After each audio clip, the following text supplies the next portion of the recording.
బంగ్లాదేశ్ లో చిక్కుకున్న 9 మంది మత్స్యకారులు విశాఖ హార్బర్ కు చేరుకున్నారు. వీరిని కేంద్ర రాష్ట్ర ప్రభుత్వాల సహకారంతో బంగ్లాదేశ్ భాగర్ హాట్ జైలు నుంచి గత నెల 28న విడుదల చేశారు. వీరంతా తిరిగి తమ బోట్లలోనే విశాఖకు చేరుకున్నారు. దీంతో మత్స్యకారుల కుటుంబాల్లో ఆనందం నెలకొంది.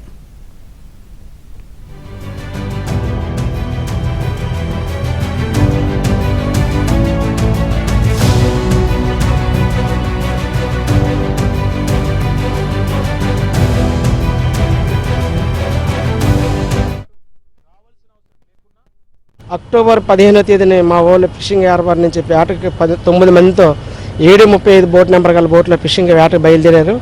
మరి అక్టోబర్ 22వ తేదీన బంగ్లాదేశ్ కోస్ట్ గార్డ్కి మా ఊళ్ళో చిక్కుకోవడం జరిగింది. మా ఊళ్ళకి నావిగేషన్స్ అన్ని పనికి చేయకపోవడం వల్ల, కరెంట్ ఎక్కువ ఉండడం వల్ల మరి బంగ్లాదేశ్ సరిహద్దులోకి మా ఊళ్ళు వెళ్ళిపోవడం జరిగింది. దానిలో భాగంగా మరి బంగ్లాదేశ్ కోస్ట్ గార్డ్ వారిని మన వాళ్ళని అరెస్ట్ చేసి జైల్లో పెట్టడం జరిగింది. జరిగిన తర్వాత వెంటనే మన స్థానిక ఎంపీ గారు శ్రీభర్త గారి దగ్గరికి వెళ్ళి మా తాలూకా సమాచారం అంతా చెప్పడం జరిగింది. మరి వెంటనే ఆయన స్పందించి మరి విదేశాంగ మంత్రి గారు ఏంటో జయశంకర్ గారితో మాట్లాడి మరి ఎప్పటికప్పుడు మరి ఇండియన్ అంబాసిడర్తో మాట్లాడి మన వాళ్ళందరూ తీసుకురావడానికి ఎంతో ప్రయత్నం చేశారండి. నిర్లక్ష్యం చేయకుండా వీళ్ళు తీసుకురావడానికి అహర్నిశలు కృషి చేసి ఈరోజు మాకు అప్పచెప్పారండి. మా మత్స్యకారులు పొరపాటున బంగ్లాదేశ్ బార్డర్లోకి వెళ్ళిపోవడం వల్ల బంగ్లాదేశ్ కోస్ట్ గార్డు మా వాళ్ళు 9 మందిని జైల్లో బంధించి నేటికి 3 నెలలు 3 రోజులు అయింది.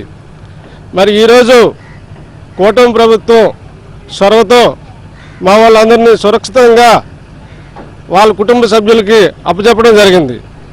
మా కుటుంబాలకి అప్పచెప్పినందుకు కూటమి ప్రభుత్వ నాయకులకు అందరికీ కూడా ప్రత్యేకమైన ధన్యవాదాలు తెలియజేస్తూ